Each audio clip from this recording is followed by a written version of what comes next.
100కు పైగా దీర్ఘకాలిక సమస్యలకు ఎటువంటి ఆపరేషన్ దుష్ప్రభావాలు లేకుండా హోమియోపతి చికిత్స.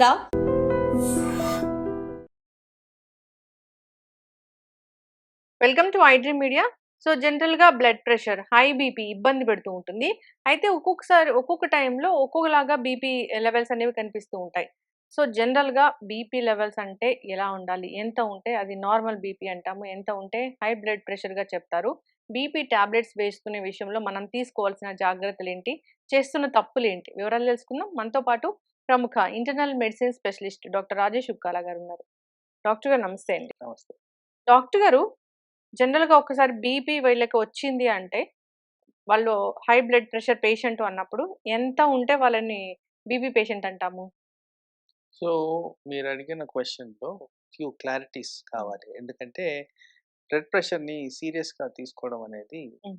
నేను ప్రజల్లో చూస్తున్నాను. పేషెంట్స్‌లో గూడా అదేముందిలే అన్నట్టే చూస్తున్నాను. హ్మ్. అయితే అందరికీ అర్థం కావాల్సింది బ్లడ్ ప్రెషర్ నార్మల్ అంటే హ్మ్. లెస్ దెన్ 120, లెస్ దెన్ 80 హ్మ్. ఇది నార్మల్. 120 బ్లడ్ కన్నా తక్కువుండాలి? 180 కన్నా తక్కువుండాలి. హ్మ్. And range of blood pressure గురించి హ్మ్. సో, ఆ 120-90 అనేది నార్మల్ రేంజ్. హ్మ్. అలాగే 80-60 అనేది హ్మ్. Normal range. ఈ మధ్యలో ఎంతున్నా గానీ ఇది నార్మల్ కిందే కన్సిడర్ చేస్తాం. హ్మ్. 90 అండ్ 60 బిలో ఉంటే హ్మ్. లో బ్లడ్ ప్రెషర్ కింద హ్మ్. కన్సిడర్ చేస్తాం. ఇది నార్మల్. ఓకే. తర్వాత బ్లడ్ ప్రెషర్ అనేది ఎవరినంటాము? హ్మ్. సో, బ్లడ్ ప్రెషర్‌లో ఉన్నదేంటంటే అది ఒక వేరియబుల్ కాంపోనెంట్. హ్మ్. అంటే మనం చేసే యాక్టివిటీ బట్టి బ్లడ్ ప్రెషర్ మారుతూ ఉంటది. సడెన్‌గా కోపగించుకున్నాము. హ్మ్. బ్లడ్ ప్రెషర్ పెరగాలి, పెరుగుతుంది కూడా. హ్మ్. అది నార్మల్. నిద్రబోయాము. కాస్త బ్లడ్ ప్రెషర్ తగ్గుద్ది. సో, రిలాక్స్ అయినప్పుడు తక్కువగా ఉండడం, అలాగే ఏదైనా యాక్టివిటీ చేసినప్పుడు పెరగడం అనేది సహజం. అది నార్మల్. హ్మ్. ఆ పెరగడం అనేది ఆల్వేస్ షుడ్ బి అరౌండ్ 140, 90 మధ్యన ఉంటే హ్మ్. సో, కన్సిస్టెంట్‌గా మీకు బ్లడ్ ప్రెషర్ గాని 140 అండ్ 90 అబోవ్ హ్మ్. డిఫరెంట్ టైమ్స్‌లో ఒక వారంలో 3 రికార్డింగ్స్ కానీ అబోవ్‌గా వస్తే బ్లడ్ ప్రెషర్ ఉన్నట్టే. హ్మ్.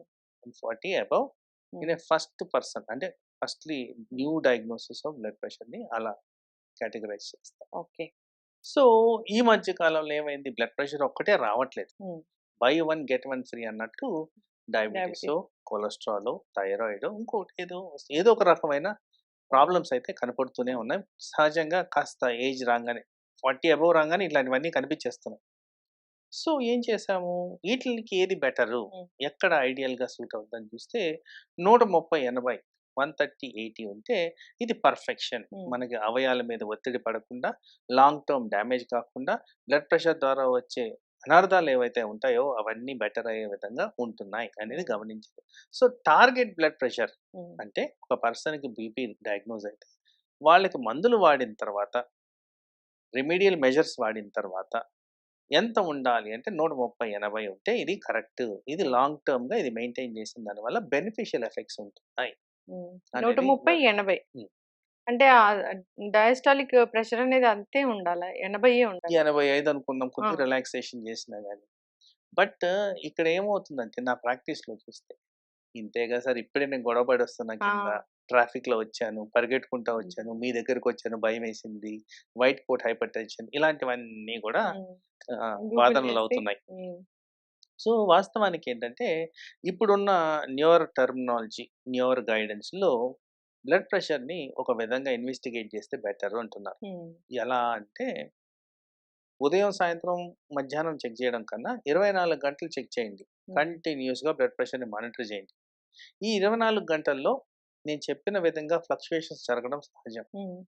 కానీ కన్సిస్టెంట్‌గా ఎక్కువున్నాయా, లేవా అనేది సీరీస్ ఆఫ్ రికార్డింగ్స్‌లో హ్మ్. ఏర్పడిపోతుంది. పర్టిక్యులర్‌గా నిద్రబోయే టైంలో గాని, హై బ్లడ్ ప్రెషర్ వస్తుంది అంటే హ్మ్. అది బ్యాడ్ సైన్. ఓకే. ఎందుకంటే ఎవరికైనా డే టైమ్ యాక్టివిటీ ఉంటది కాబట్టి కాస్త pressure higher levels, night time నిద్రపోతూ రిలాక్స్ అయి ఉన్నాం కాబట్టి కాస్త లోయర్ లెవెల్స్ రావాలి. ఈ వేరియేషన్ అనేది 10% ఉంటది. అంటే 120, 80 ఉన్నదంటే నైట్ టైమ్‌లో ఒక 10% డ్రాప్ అయ్యేదానికి ఛాన్స్ ఉంది. ఇది నార్మల్. ఎవరికైతే ఇది డ్రాప్ కాదో, ఈ డ్రాప్ కాని వాళ్ళల్లో అనర్థాలు జరిగేదానికి ఆస్కారం ఉంటుంది. ఉమ్, సో అలా ఈ 24 hour బ్లడ్ ప్రెషర్ మానిటరింగ్ వల్ల మానిటరింగే కాకుండా అడ్వాంటేజెస్ కూడా ఉన్నాయి.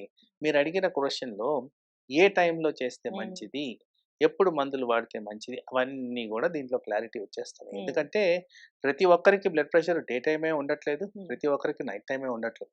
వేరియబిలిటీ ఉంటుంది గాబట్టి ఈ ఉమ్, మధ్య కాలంలో ఎక్కువగా నైట్ షిఫ్ట్స్ అనేవి ఎక్కువగా వింటున్నాం గాబట్టి ఈ వెస్టర్న్ మోడ్‌కి అడాప్ట్ అయ్యి రాత్రులంతా మేలుకొని పగలంతా పడుకోవడం జరుగుతుంది కాబట్టి ఉమ్, వీట్లి వల్ల కూడా బ్లడ్ ప్రెషర్ మీద ఇంపాక్ట్ ఉంటుంది కాబట్టి ఉమ్, ఇలా 24 అవర్ బ్లడ్ ప్రెషర్ మానిటరింగ్ చేసిన దానివల్ల ఉమ్. అడ్వాంటేజెస్ చాలా ఎక్కువగా ఉన్నాయని గమనించారు. ఓకే. మార్నింగ్ ఇప్పుడు నిద్రలో బీపీ పెరగడం అంటే అది బ్యాడ్ సైన్. కొద్దిగా బ్యాడ్ సైన్. ఓకే. మార్నింగ్ అంటే ఎప్పుడైనా మార్నింగ్, మధ్యాహ్నం, ఈవినింగ్ బ్లడ్ ప్రెషర్ చెక్ చేసుకోమన్నారు. ఈ 24/7 కాకుండా అన్నప్పుడు. మార్నింగ్ బ్లడ్ ప్రెషరు అసలు జనరల్‌గా ఎందుకు ఎక్కువ ఉంటుంది డాక్టర్ గారు? ఎట్లా ఉండాలసలు?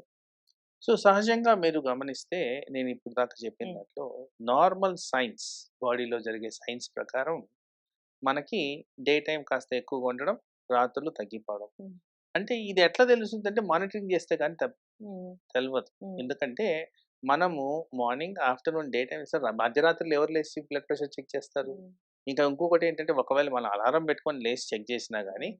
అలాంటి చెక్ చేసిన దాని వల్ల స్లీప్ డిస్టర్బెన్స్ వస్తుంది. స్లీప్ డిస్టర్బెన్స్ వల్ల వేరే అనర్థాలు కూడా జరుగుతాయి కాబట్టి సహజంగా మానిటర్ అనేది రికమెండెడ్. హ్మ్. సో మీరు అడిగిన ప్రశ్న ఎందుకు మార్నింగ్ బ్లడ్ హ్మ్. ప్రెషర్ పెరగొచ్చు అని చూస్తే ఒకటేంటంటే ఇన్‌అడిక్వేట్ మెడిసిన్. హ్మ్. హ్మ్. ఆర్ బాడీలో స్ట్రెస్ అనేది ఎక్కువ ఉన్నప్పుడు. హ్మ్. ఏది నిద్ర సరిగ్గా పోకపోవడం. కామనెస్ట్ రీజన్స్ ఏంటంటే మానసిక ఒత్తిళ్ళు హ్మ్. ఆర్ ఫిజికల్ ప్రాబ్లమ్స్ లైక్ చాలా మందికి బ్యాక్ పెయిన్ చాలా సహజంగా వింటాం. దానివల్ల సరిగ్గా నిద్ర పట్టదు. హ్మ్. ఇలాంటి వాళ్ళలో ఏమవుద్ది? ఈథర్ వాళ్ళొక నొప్పి తగ్గడానికి టాబ్లెట్ అన్నా వేసుకుంటారు. నిద్ర సరిగ్గా పోరు. కాస్త స్ట్రెస్‌కి గురవుతారు. హ్మ్. తర్వాత ఈ వర్క్ రిలేటెడ్ హ్మ్. ఇష్యూస్. ఇప్పుడు మేమే అనుకుందాం. మాకు అర్ధరాత్రులు చాలా ఫ్రీక్వెంట్‌గా ఫోన్ కాల్స్ వస్తాయి. హ్మ్. అలాంటి టైంలో వస్తున్నాయంటే కొద్దిగా క్రిటికల్‌గా ఉన్న కేసెస్ వల్లే మనకు వస్తది. సో, డెఫినిట్‌గా నిద్ర అనేది 8 ప్రాబ్లమ్ అవర్స్ ఉండాల్సిందేనా డాక్టర్? కంపల్సరీ ఉండాల్సిందే. హ్మ్. సో, అలా జరుగుతున్నప్పుడు మీరడిగినట్టు హ్మ్. మార్నింగ్ టైమ్ బ్లడ్ ప్రెషర్స్ పెరిగేదానికి హ్మ్. చాలా హై ఛాన్సెస్ ఉంటాయి. ఓకే. అయితే ఇప్పుడు బ్లడ్ ప్రెషర్‌ని మనము వీళ్ళకి బీపీ ఉంది. వీళ్ళు బీపీ పేషెంట్ అని జెప్పాలంటే ఆ 24 అవర్స్ మానిటరింగ్ అనేది ఖచ్చితంగా చేయించుకోవాల్సిందే. ఇప్పుడున్న గైడెన్స్ ప్రకారం హ్మ్. Ideally recommended. హ్మ్. ఇందాక మీరు అడుగుతున్నప్పుడు మార్నింగ్ టైమ్ బ్లడ్ ప్రెషర్ హ్మ్. ఎందుకు హ్మ్. పెరగొచ్చంటే దాంట్లో ఒక పాయింట్ కూడా మర్చిపోయానండి. హ్మ్. చాలా మందికున్న habit consumption of alcohol and smoke. Hmm. So, tobacco and alcohol వల్ల hmm. Definite impact on blood pressure. Hmm. ఇప్పుడున్న హ్యాబిట్స్‌లో లేట్ నైటే ఎక్కువగా ఇలాంటివి జరుగుతాయి. హ్మ్. ఆల్కహాల్ అవును. కన్జంప్షన్ కానివ్వండి, స్మోకింగ్ సైమల్టేనియస్‌గా కానివ్వండి. అండ్ ఆ టైంలోనే ఆ స్నాకింగ్ గూడా. హ్మ్. దాంట్లో high quantity of salt salt. And హ్మ్. ఆయిల్స్ ఉంటాయి కాబట్టి ఈట్లి కారణంగా గూడా బ్లడ్ ప్రెషర్ ఇంపాక్ట్ అనేది ఎక్కువగా ఉండేదానికి ఛాన్స్. హ్మ్. ఎక్కువ నీళ్ళు తాగకపోయినా బీపీ చూపిస్తదా డాక్టర్ గారు? ఎక్కువ నీళ్లు తాగకపోవడం అంటే జనరల్‌గా సైన్స్ ప్రకారం చూస్తే హ్మ్. ఎక్కువ నీళ్లు తాగితే మనకి బ్లడ్ ప్రెషర్ ప్రాపర్ సర్క్యులేషన్ ఉండేదానికి ఛాన్స్ ఉంది. హ్మ్.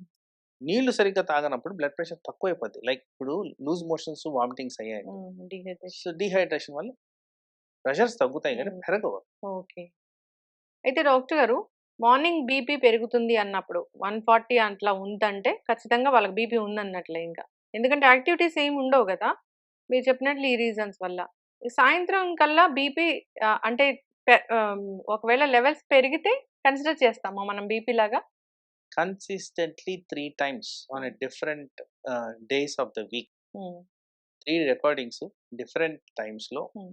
డిఫరెంట్ డేస్‌లో హ్మ్. 140 అండ్ అబోవ్ 90 వస్తే హ్మ్. డెఫినిట్‌గా వాళ్ళకి బ్లడ్ ప్రెషర్ గురించి కన్సిడర్ చేయాలి. ఇది ప్రీవియస్ హ్మ్. ఇప్పుడు ఈ కంటిన్యూయస్ బ్లడ్ వచ్చింది. ప్రెషర్ మానిటరింగ్ పెట్టంగానే మనకు అర్థమైపోతుంది. హ్మ్. ఎక్కడెక్కడ రికార్డింగ్స్ హ్మ్. పెరుగుతున్నాయి, ఎన్ని రికార్డింగ్స్ పెరుగుతున్నాయి. హ్మ్. అవి చూడంగానే చెప్పేయొచ్చు వాళ్ళు. ఖచ్చితమైన రిజల్ట్ అనేది ఉంటుంది. యెస్. ఇప్పుడు వాళ్ళకి టాబ్లెట్ రాసారు. బీపీ టాబ్లెట్ మార్నింగ్ ఒకటి, ఈవినింగ్ ఒకటి అవసరం ఉంటుందా? ఒక టాబ్లెట్‌తో సరిపోయే మందులొచ్చాయా డాక్టర్ గారు? అయితే ఇప్పుడు ఇదివరకు ఉన్న కాన్సెప్ట్ ఎలా ఉండేదంటే ఒక టాబ్లెట్ హ్మ్. తీసుకొని, ఆ టాబ్లెట్‌ని డోస్ పెంచుకొని నెక్స్ట్ టాబ్లెట్‌కి వెళ్ళడం అనేది జరిగేది. ఇది సీక్వెన్షియల్ ఆఫ్ ఈవెంట్స్ జరిగేవి. ఇప్పుడు ఏంటంటే మల్టీ ప్రాంగ్ అటాక్ అంటున్నారు. అంటే అన్ని ఏరియాస్ నుంచి బ్లడ్ ప్రెషర్ని అటాక్ చేస్తూ కంట్రోల్ చేస్తే మంచిది. సో దీంట్లో చాలా రకాల మెకానిజమ్స్ ఉన్నాయి, కానీ మీరు అడిగిన ప్రశ్నకి Hmm. Multiple doses tablets, multiple types of tablets Hmm. Combine చేసి ఇచ్చిన దానివల్ల Hmm. మనకి బెటర్మెంట్ ఉంటుంది. Hmm. అంటే బ్లడ్ ప్రెషర్ అనేది ఒక్కొక్కరికి ఒక్కో విధంగా ఉంటుంది అవును. కాబట్టి లో లెవెల్లో ఉన్న వాళ్ళకి బహుశా ఒక సింగిల్ టాబ్లెట్తోనే తగ్గిపోద్ది. అది కూడా కంబైన్డ్ టాబ్లెట్ ఇస్తే బెటర్ అంటున్నారు. Hmm. హై లెవెల్ ఉందనుకోండి, మల్టిపుల్ డోసెస్ ఇచ్చిన దానివల్ల బెనిఫిషియల్ ఎఫెక్ట్స్ ఉంటాయని కూడా గమనించారు. Hmm. డాక్టర్ గారు, ఎప్పుడైనా బీపీ టాబ్లెట్లు మర్చిపోతే ఒకవేళ ఎన్ని రోజులు మర్చిపోతే కాస్త సేఫ్గా ఉండొచ్చు? బేసిక్లీ ఒక డోస్ కూడా మర్చిపోకూడదు. Hmm. ఎందుకంటే ప్రతి క్షణం అది మీ బాడీలో Hmm. అవయాల మీద తీవ్రత అనేది చూపిస్తూ ఉంటుంది. అండ్ మీకు కూడా తెలుస్తుంటుంది, Hmm. అరే ఈ రోజు ఏంటి నాకు అంత తేడాగా ఉంది, Hmm. టాబ్లెట్ వేసుకున్నానా లేదా అనేది ఫస్ట్ డౌట్ రావాలి. Hmm. కొన్ని సందర్భాల్లో ఏంటంటే ఇన్యాక్సెసిబిలిటీ, Hmm. సపోజ్ మొన్న వరదలు వచ్చాయి, Hmm. చాలా మంది టాబ్లెట్స్ దొరక్క అవును. ఊరుల్లో సఫర్ అయ్యారు. సో అలాంటప్పుడు మీరు ఎంత వీలైతే అంత త్వరగా Hmm. ఆ టాబ్లెట్స్కి యాక్సెస్ తెచ్చుకోండి. అసలు వీలైన చోట ఎక్కువగా తెచ్చి పెట్టుకోవడం అనేది, Hmm. ఎందుకంటే బ్లడ్ ప్రెషర్ సమస్య అనేది లైఫ్ లాంగ్ సమస్య. అవును. ఒక నెల ఒక వారం వాడితే సరిపోదు. Hmm. కాబట్టి స్టాక్ ఎక్కువగా పెట్టుకొని ఉంటే Hmm. Always beneficial. సో దాన్ని ఎన్నో రోజులు మిస్ అవ్వడం కాదు, ఒక రోజు మిస్ అయినా కానీ Hmm. అది మేజర్ ఇష్యూ కింద మనం కన్సిడర్ చేయాలి. Hmm. ఒకరిద్దరు చెప్తే విన్నాను నేను. బీపీ పెరిగింది, హెడేక్ వస్తుంది, టాబ్లెట్ వేసుకున్నారు. అయినా హెడేక్ వస్తే ఇంకొక టాబ్లెట్ వేసుకున్నారు. సో, హాస్పిటలైజ్ అవ్వాల్సిన పరిస్థితి వచ్చింది అని. అంటే అట్లా డాక్టర్ చెప్పకుండా అట్లా డోసులు వాళ్ళకి వాళ్ళు మార్చుకోవచ్చా డాక్టర్ గారు అసలు? Not recommended Hmm. At all. అసలు అది కరెక్ట్ అప్రోచే కాదు. Hmm. అక్కడ మనకు అర్థం కావాల్సింది ఏంటంటే, బీపీ పెరగడానికి Hmm. మనకి బాడీలో స్ట్రెస్ అనేది రావాలి. Hmm. హెడేక్ కూడా ఒక టైప్ ఆఫ్ స్ట్రెస్. Hmm. దాని కారణంగా ఏమవుతుంది, బీపీ ఆటోమేటిక్గా పెరుగుతుంది. అవును. సో ప్రైమరీగా మనం అడగాల్సిన క్వశ్చన్ ఏంటంటే, బీపీ ఫస్ట్ పెరిగిందా, హెడేక్ వచ్చిందా, ఆ! ఇది ఎక్కడి నుంచి వచ్చింది అనేది ఒరిజినేట్ చేస్తుంది. Hmm. దాన్ని క్లుప్తంగా మనం అనాలిసిస్ చేస్తే Hmm. అప్పుడు కరెక్టివ్ మెజర్స్ అనేవి Hmm. మనకి ప్రాపర్గా ఉంటాయి. సో హెడేక్ అండ్ బీపీని మనం అండర్స్టాండ్ చేసుకునేటప్పుడు ఏది ముందర వచ్చింది, దేని కారణంగా వచ్చింది అనేది మనం Hmm. అర్థం చేసుకోవాలి. ఇది ఒకటి.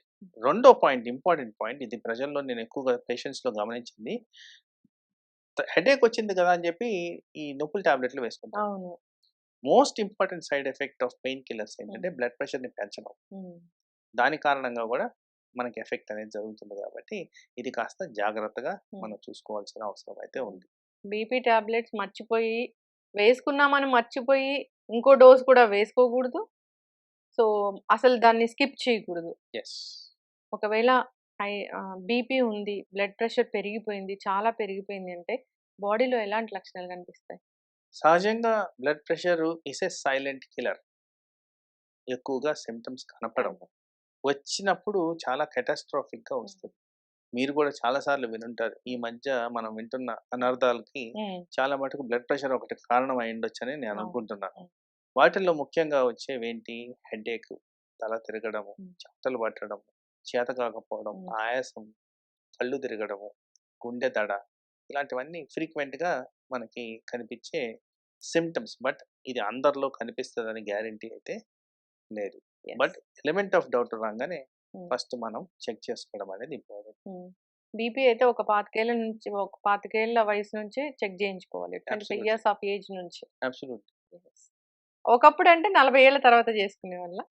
అంటే ఇప్పుడు ఏం లేదండి, ఇప్పుడు నైట్ టైం షిఫ్ట్స్ చేస్తున్నారు, వీళ్ళకి నిద్ర లోపిస్తుంది, వీళ్ళలోనే మానసిక ఒత్తిడులు ఎక్కువగా ఉంటాయి, టార్గెట్ ఓరియంటెడ్ జాబ్స్ చేస్తున్నారు, వీళ్ళందరిలో బ్లడ్ ప్రెషర్ పెరగడానికి చాలా ఆస్కారం ఉంది.